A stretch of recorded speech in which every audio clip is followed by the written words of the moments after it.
Okay, so September is fast coming to an end and we are walking into the month of October, and I decided that I'm gonna do another plan with me entry, but this time, okay, I want to show you how simple and how easy having a bullet journal can be. Bullet journals don't have to be something that you drag your feet to do. It's not difficult to do. It's only as difficult as you make it to be. Before I started bullet journaling about 4 or 5 months ago, I was really hesitant because I was like, oh my gosh, commitment issues. I can be a little particular when it comes to things like this, so the thought of me getting a bullet journal was just out of the question because I was like, how am I gonna find time every single day to make an entry? But then I realized that over the past few months, it's actually really good to sit down at the end of the day and just reflect on how your day went. So,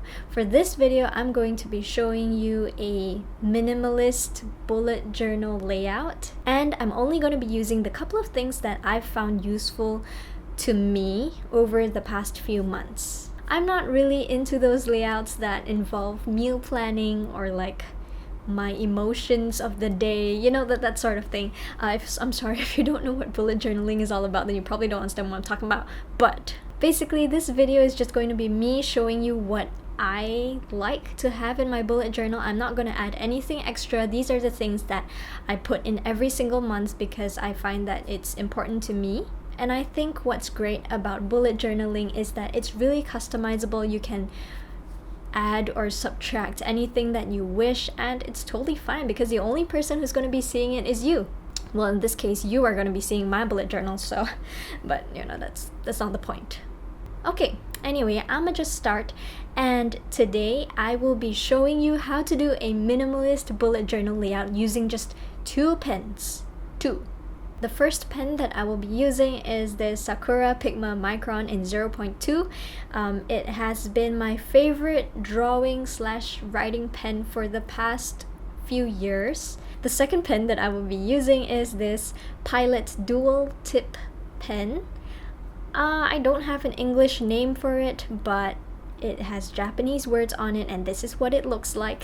What I like about this pen is that it comes from the same ink barrel, but one side actually sort of filters out and it comes out gray rather than pure black. So it's kind of like I've got gray and I've got black. Today I will just be using the gray, and you're going to see how I use it as a highlighter. And now let's get started.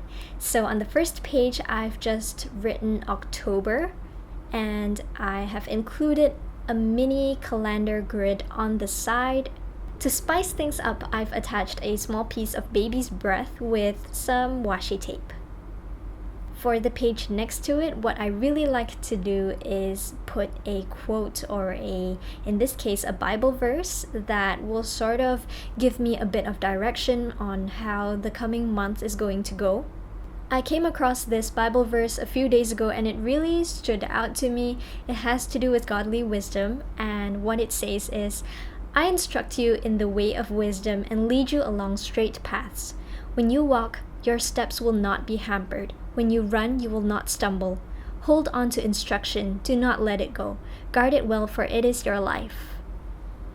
The next thing that I'm going to do is a monthly overview so that I can kind of see important dates all in one place and what's going to be happening. As you can see right now, I'm using the gray tip to make lines across the page, and I then put in the relevant dates. Next page, I've added a gratitude page because I think it's really important to reflect at the end of the day the things that you're grateful or thankful for. I think a lot of the time we're always thinking about things that we don't have or something bad that happened that day, but it really makes a difference when you think about the things that you're thankful for. So I've just written gratitude at the top of the page, and I've marked down all the dates of October. Up next are a couple of goals that I want to achieve this month, and whenever I feel tired or I don't really know what's going on, I can just look back at these goals and be like, yes, this is what I'm supposed to achieve this month. I've written upload 3 YouTube videos. I'm proud to say that I did that last month, and I want to keep up with Inktober. If you've not heard of Inktober, I will sort of bring you through it later on in this video. The next thing is to spend at least 1 day a week out of the house alone.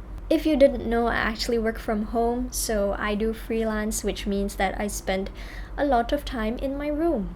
The next thing that I aim to do this month is to plan out the rest of the year. I wrote the same thing for the month of September, but I didn't really get to solidify it, so I'ma just do it in the coming months.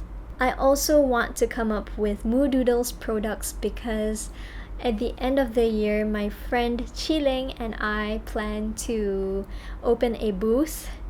So that's a bit intimidating for me, but I'ma try. Another thing I want to add is to read every day. Could be a bunch of online articles or a chapter of a book. I don't know. We'll see how that goes. Next up is a habit tracker. It's a little unnecessary, I will admit it, but it's also really nice to look at it at the end of the month to see like which days you've missed out on certain things. My list of habits to keep track on has been pretty consistent over the couple of months, so yeah, it's just the same few things. For the next page, I put stewarding my finances because I think it's really important to keep track of the money that you've been earning or the money that you've been given and be faithful with it. So I've got earning, expenses, and tithes and offering.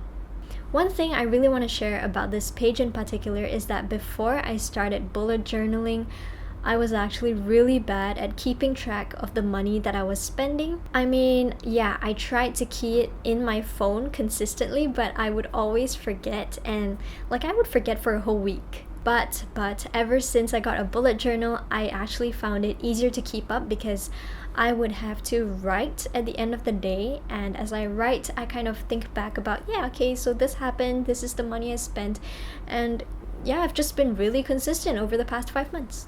Next up is a bit of a private page, so I'm not going to be writing anything in it now, but it is a Christmas gift list. I know that it is only October. Well, technically, we're pretty close to Christmas, right? But yes, I want to get some gifts for my friends, and I think it would help for me to start thinking about these things right now. Okay, now as I mentioned earlier about Inktober.